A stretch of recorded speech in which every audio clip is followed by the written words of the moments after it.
You're listening to WTF Lex, a production of OGM Podcast Network. Real events, real accountability, and real Lexington. Let's get it. All right, boys and girls. We're going to take us a road trip down I-75 to our little cousins down in London, Kentucky. Now, if you haven't heard about London, Kentucky in the last 2 years, you're living under a fucking rock. Just in the past 2 years, we've had a tornado, mass shooting on I-75. We've had the Doug Harless case. We've had Mayor Weddle in and out of the news for, if nothing else, that man has got the press. Good, bad, or indifferent. He's definitely got the press. Then we got the city council and his war going on. We got the lawsuits. Now he's been indicted for campaign contributions. Kind of reminds you of like back in the day, they couldn't get him Capone, so they got him on the IRS. Just something they can get him on just to get the ball rolling. He's already been impeached and reinstated. Now he's been indicted. Like, it's a roller coaster down there. I don't know what the fuck's going on, but whew. I thought Lexington's mayor was bad, but woo, hold my fucking beer. I guess we shouldn't get ahead of ourselves, though. Let's keep this in order. 2024, just 2 years ago, we had the I-75 mass shooting. Joseph Couch, that's who it ended up being. I remember sitting here when it was happening. Me and the wife, I was dying to go there. You're not going. So we, along with about half the state, were sitting here listening and watching Facebook, looking for updates. I told her after the first night, if they haven't found him, he'd either prepared him a spot in the woods or he ended it all right then and there soon afterwards. Which, if you ask me, from the approximation of his body from the location, that's what happened. But as usual, I'm skipping shit here. He fired at least 20, it's said 20 to 30 rounds off of the overpass at exit 49 and then bolted the scene. Exit stage left, apparently.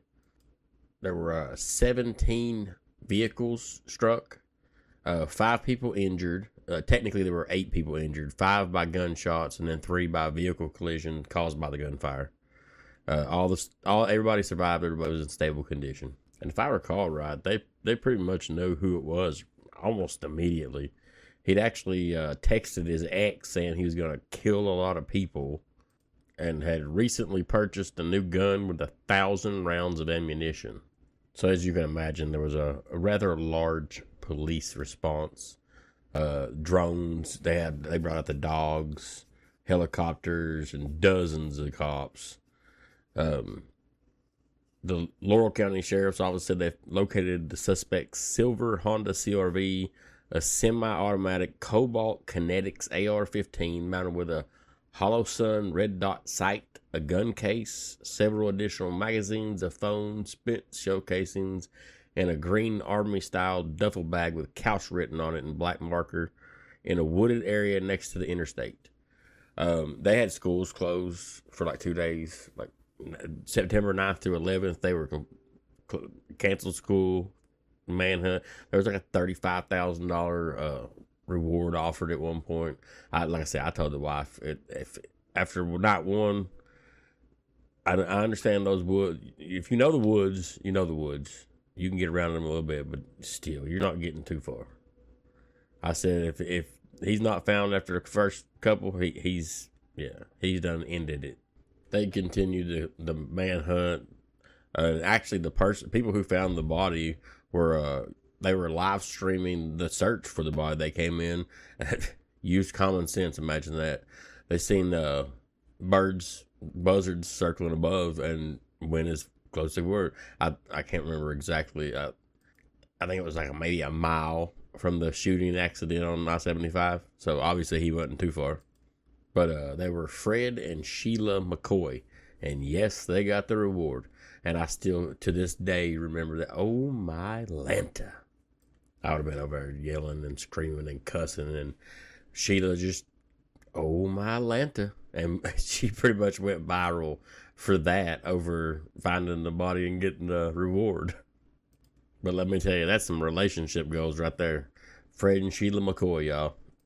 But if that wasn't enough for 2024 in London, they had to go fuck around and have the Doug Harless case. Now, if you haven't heard about this one, you're definitely living under a rock. They just proved that the police can literally kick your door down at the wrong address, shoot you, and pay no fucking consequences whatsoever. No repercussions. In fact, the guy who actually pulled the trigger that we found out now is still a police officer in a different district now. Different precinct, different area, whatever, however the hell you want to say it. Either way, he still got a badge and a gun. But this was December of 2024. Almost midnight, December 23rd, 2024. Merry fucking Christmas, right? London Police Department got a warrant for stolen weed eater is what it boiled down to. Judge signed off on it at, I think, 10 p.m. It was after 10 p.m. It was very late at night. I've got the open records downloading from the KSP, and, well, I'm attempting to. I'm on my third try. I'm up to like 7 gigs of the 22 gigabytes worth of information they released today. But just seeing the stuff people are posting on Facebook, reading the interviews and all that stuff, it just sounds like absolute chaos. They had no clue what was going on that night. At the wrong house over a weed eater, and you're gonna force entry and use deadly force on an innocent fucking man, and not one bit of repercussions are gonna happen. The grand jury decided in February of 2026, this year, that they're not going to indict the officers that were involved that night. The family has actually filed a lawsuit as of March 2026 about them withholding the records related to his death, which I don't blame them a bit. Like, what are you trying to hide? And just today, April 10th, 2026, KSP released all the, well, we'll say the redacted open records request. 22 gigabytes. And I mean, anybody can go download it. It's on their website. You can do your own research. I know I'll be looking through them for hours upon hours upon hours because, you know, I'm just a nosy bitch like that. I have seen some of the pictures of the officers. Why these fucking kids are out here kicking people's doors down over fucking weed eaters. Well, you will never convince me that is a legitimate fucking way to operate. But, I mean, when you got the fucking mayor of Randall, Weddle, lead by a fucking example, right? So, I mean, that's a great segue into the next segment. Mayor Randall Weddle. How many small town mayors do you know that have been impeached, reinstated, investigated by the FBI, and then straight up indicted for felony campaign contributions? Holy shit, bro. Are you going like for the record around there or what? Because you have definitely put London on the map, and not in a good way. I could never understand why the city council would have any kind of issue. Not saying the city council's any better, because good lord, man. You want some excitement, just take your ass to London and go to a city council meeting, because apparently something happens every fucking time. At one point, I was hearing people talk about somebody being a pedo, and now they're fucking arresting people randomly, and Weddle's using the police force for intimidation. There's been all kinds of stories that have come out, and you know as good as I do, there's 3 sides to every story. His side, their side, and the truth.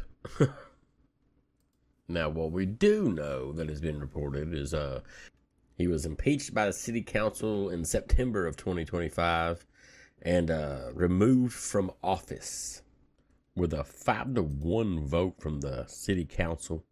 And Tracy Handler was appointed as the interim or acting mayor of London. It was short-lived because the judge reversed it and had a good old Randall Weddle back in there. Wow, how long? It was late. It wasn't even a month. It didn't even take a full month to get him back in there, actually.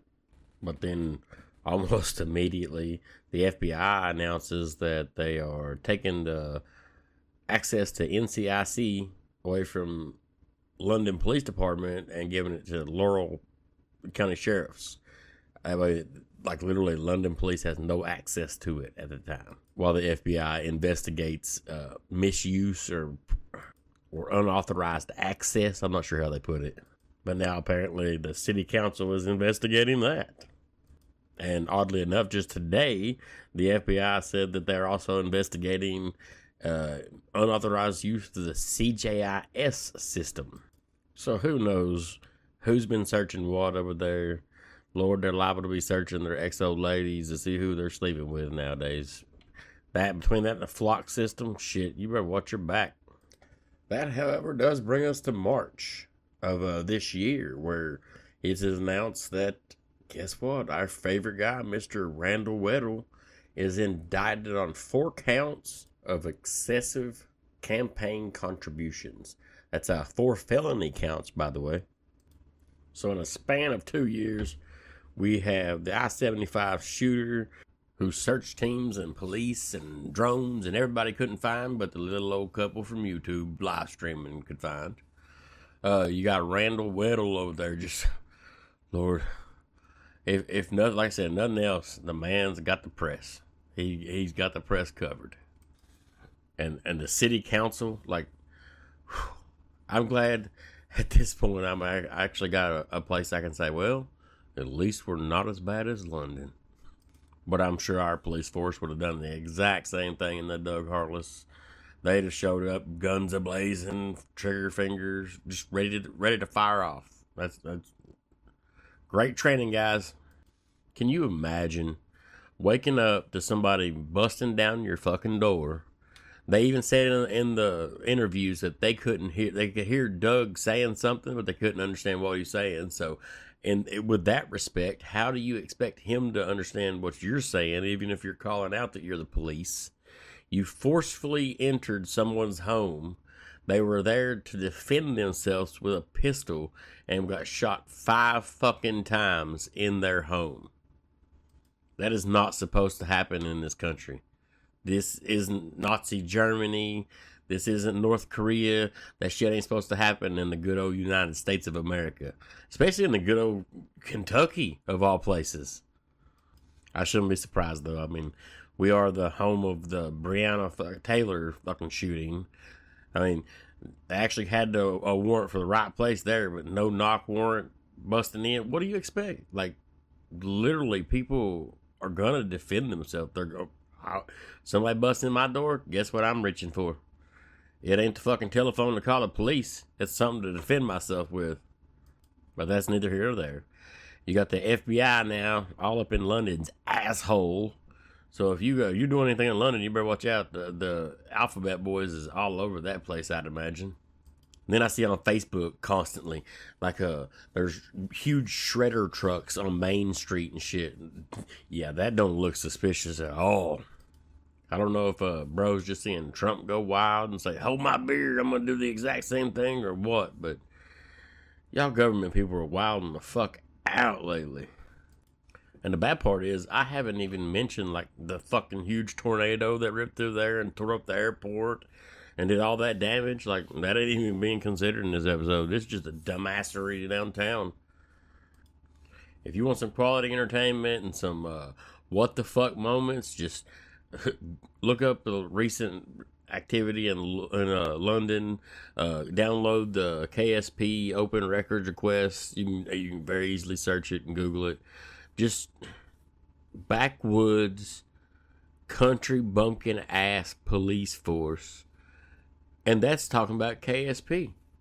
We're not even getting down to London. I mean, the KSP report and just read it. Just read it. That's all I can say. You make your own decisions. I can tell you 1,000,000 times. You're not going to do it and not going to believe it till you go read it for yourself. And look at the pictures of some of these children they have out here fucking kicking doors down and using deadly force and killing people and getting away with it. You or me, either one, would have been locked up underneath a jail. Let alone in a different police unit with a badge and a gun. There's no fucking way. So in all actuality, what the fuck, London? This podcast is a proud member of the OGM Podcast Network. You can follow me on Facebook at Old Gerg Media, TikTok at Old Gerg Media, same at YouTube, and we also have oldgergmedia.com. So go give us a follow, a like, rate us on your favorite podcast catcher. Hook us up, man. But as always, thank you for listening to OGM Podcast Network.